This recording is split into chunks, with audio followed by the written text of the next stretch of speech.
Hi guys! For this video, ang pag-uusapan naman natin is about structural analysis ng mga prop beam using the fixed end moments. Okay?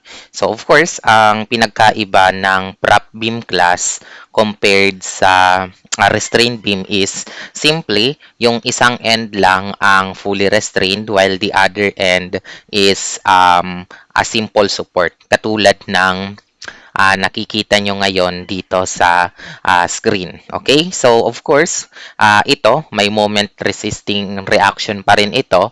But this one, dahil hindi na siya restrained, wala na yung moment. So, automatic, the moment at B will be 0. However, to compute for the moment at A, we can still use the principle of the fixed end moment. So, ang gagawin mo lang is hahanapin mo muna yung fixed end moment sa A, tapos yung fixed end moment sa B. So, kumbaga, ang unang step is itong prop beam, i-assume nyo muna as restrained, tapos hahanapin nyo yung mga end moments. Then, after nun, gagamitin mo itong formula na to. Okay? So, where MA is the moment reaction at A, yung FEM ay mga fixed end moments. So, of course, once na nahanap nyo na yung value ng MA, the next step is, of course, to solve for RA and RB. And this is not a rigorous task kasi, di ba, statics alone can do that. Pag nahanap nyo yung moment, you can use equilibrium conditions to solve for the vertical reactions. Okay? However, this concept still has limitation. Katulad nga doon sa discussion natin about sa fixed end moment, may mga general assumptions tayo dito for prop beam. The first one is the beam must be prismatic and homogeneous. So, hindi pwedeng ang i-apply yung non-prismatic beam ngayon dito. At the same time, the beam has no overhang beyond the simple support. So, ibig sabihin class, dapat wala na ditong overhang. Kasi kung meron, well, maiiba yung formula natin. Okay? So, hindi na siya applicable. You may go back doon sa first discussion natin sa pag-solve ng mga prop beam. Okay? So, para mas ma-illustrate nga natin yung problem na ito, it's better if we solve an example, no? So, according dito sa problem na to, determine the support reactions of the beam shown below. So, this is now a prop beam. Of course, we assume these beams to be prismatic and homogeneous. And let's go to the OneNote, no? So, ito na yung figure natin. So, solution tayo for beam A.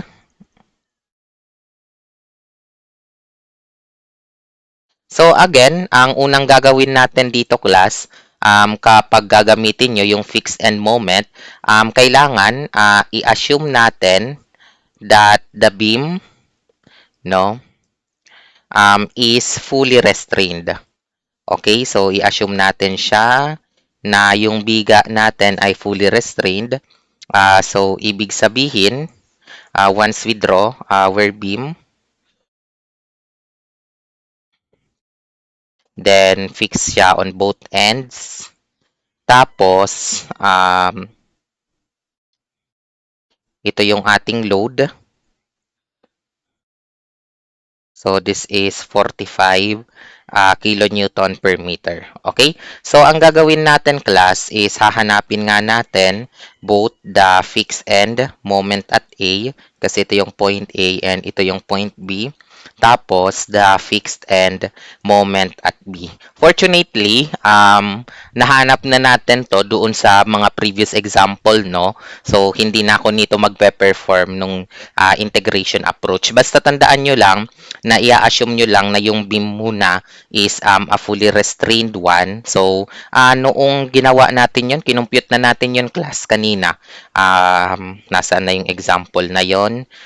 Ito, no, this beam. So, this is a fully restrained beam and na-figure out natin na using integration, yung moment sa A and yung moment sa B are both 135 kilonewton meter. And that's good. So, ilagay na natin yan dito. Okay? So, mahaba-haba na kasi yung solution, no? So, yun, isulat ko lang dito na yung fixed end moment sa A is equal to 135 kilonewton meter, and yung fixed end moment sa B is equal to 135 kilonewton meter. So, ibig sabihin, kung ang beam natin is fully restrained, dapat ganyan na talaga yung magiging reaction niya. Unfortunately, that is not the case. Okay? Kasi, yung biga talaga natin is a prop beam. Okay? So, consider the beam as propped, which is yun naman talaga in the first place. So, let me draw the beam now.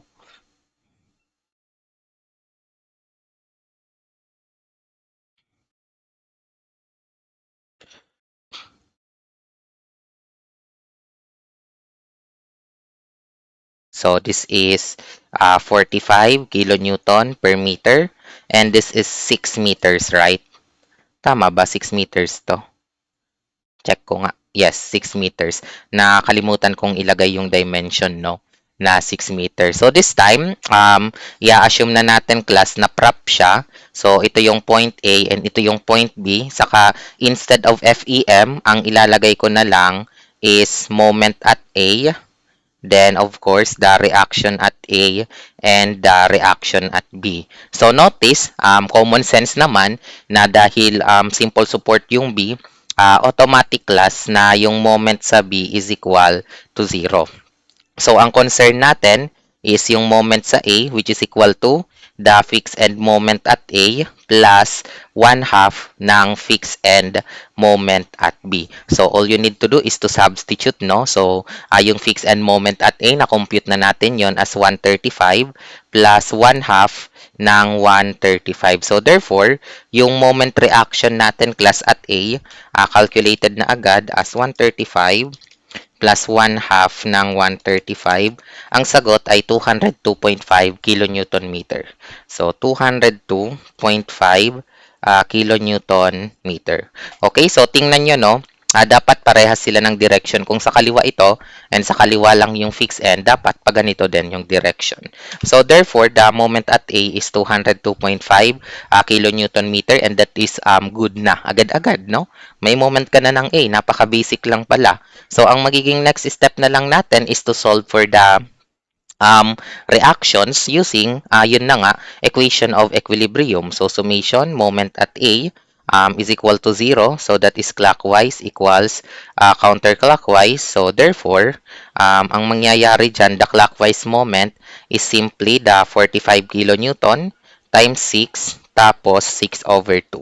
That is the only clockwise. And the counterclockwise is yung moment ng A, tapos yung RB multiply by 6. So, that is a counterclockwise moment.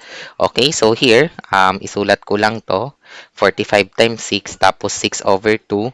Yung moment ng A, na-compute na natin as 202.5 plus 6 RB. So, therefore, ang RB natin is equal to, so, ganun lang, yung computation natin ay equal sa 101.25. 101.25 kilonewton. So, ayan, meron ka ng moment at A. And at the same time, summation forces vertical na lang equals 0. So, up equals down. So, the upward forces are the reaction, no? So, yung RA plus RB is equal to 45 times 6. Okay? So, RA plus 101.25 is equal to 45 times 6. So, the value of RA is equal to 168.75 kilonewton. 168.75 kilonewton. So, therefore, class, ito na yung ating mga reaction. So, to conclude, kasi ang tanong lang naman is the support reaction, hindi ka naman pinapa-perform ng mas detalyado na structural analysis. So, we can just place the numerical value. Halimbawa, yung RB is 101.25 kilonewton, yung RA is 168.75 kilonewton, tapos, yung MA ay equal sa 202.5 kilonewton meter.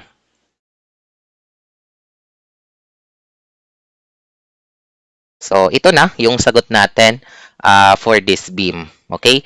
How about the other beam? Kasi 'di ba, meron pa tayong another beam. So, this one, inassume pa rin natin na prop beam siya. So, of course, same logic lang dito kay beam A. I-consider muna natin siya as fully restrained. Okay? So, sige, sulat natin yan. So, solution ulit for beam B.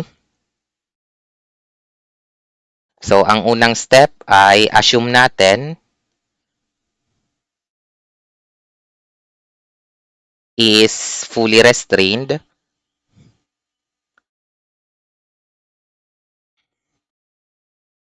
Then, drawing natin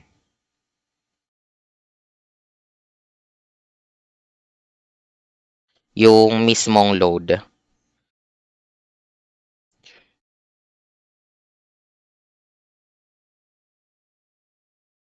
So, this is 40 kilonewton per meter. So, this is 4 meters and this is 1 meter, right? And of course, na-compute na natin kanina yung fixed end moment at A and yung fixed end moment at B. Again, task ko na lang. Pero kung gusto nyo, you can compute this using the previous methods that I taught doon sa mga naunang video. Pero kanina kasi na-compute ko na to eh. So, kumbaga, instead of recompute it, isusulat ko na lang nasan na yung problem na yon. Kanina kasi, uh, mahaba na ng solution. No? Ito siya. They are fully restrained in both sides. And na-compute ko na siya using that ito, yung moment at A or fixed end moment at A is 39.253 while that for B is 46.08. Okay? So, yun lang. No? Yun yung kailangan natin. The moment lang. So, sulat muna natin. Haba na, no? So, sulat natin siya. So, here, yung fixed end moment at A, sulat ko as 39.253 kilonewton meter. Then, yung fixed end moment at B is equal to 46.08 kilonewton meter. So, dahil alam mo na yung mga fixed end moment, the next step is of course consider the beam as prop beam because that is the beam talaga, 'di ba? Yun naman talaga yung given na beam. And in this case, instead na yung nasa kaliwa, yung fixed support, nasa kanan na. Oops, wait lang ah.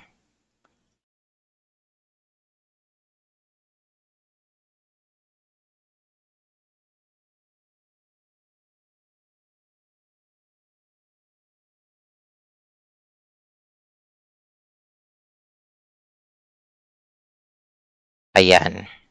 So, tinatamad na rin kasi ako mag-drawing. So, let's, ano na lang, copy. But, again, yung point A is not a fixed support, rather, a simple support na siya. Okay? Yung B, syempre, ito na lang yung na-retain as the fixed support. Okay? So, this is point B. What we need to do is to draw the reaction.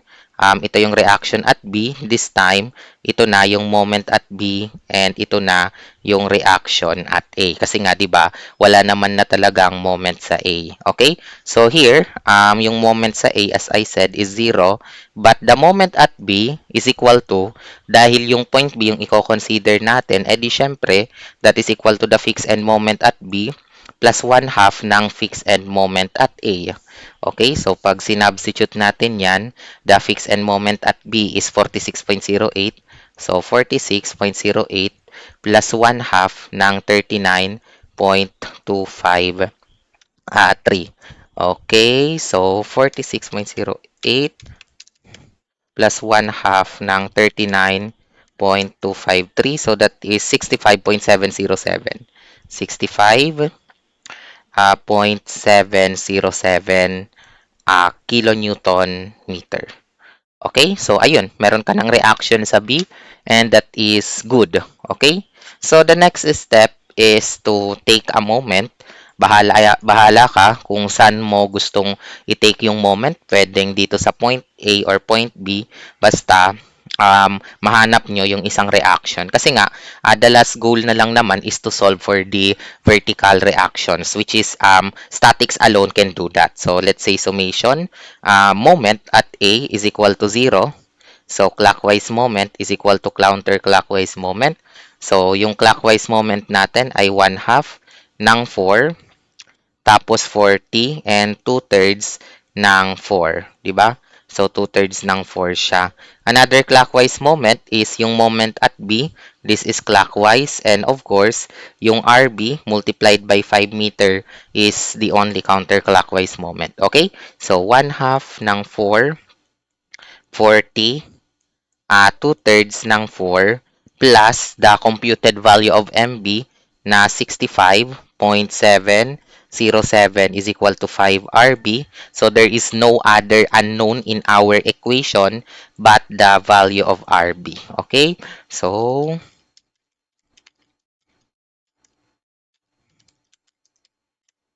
ang sagot natin is 55.808, no? 55.808 kilonewton. So lastly, to solve for the reaction at A, so summation forces vertical na lang to, equals 0. So up equals down. So ang upward force natin ay RA. Tapos yung RB, then the only downward force is the given triangular load, no? Na 1/2 ng 4 tapos 40.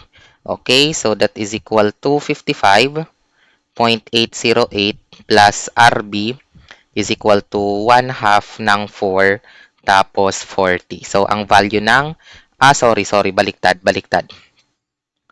Nabaliktad lang ako ng na-substitute. RA dapat. RA plus 55.808. Okay? So, RA is equal to 24.192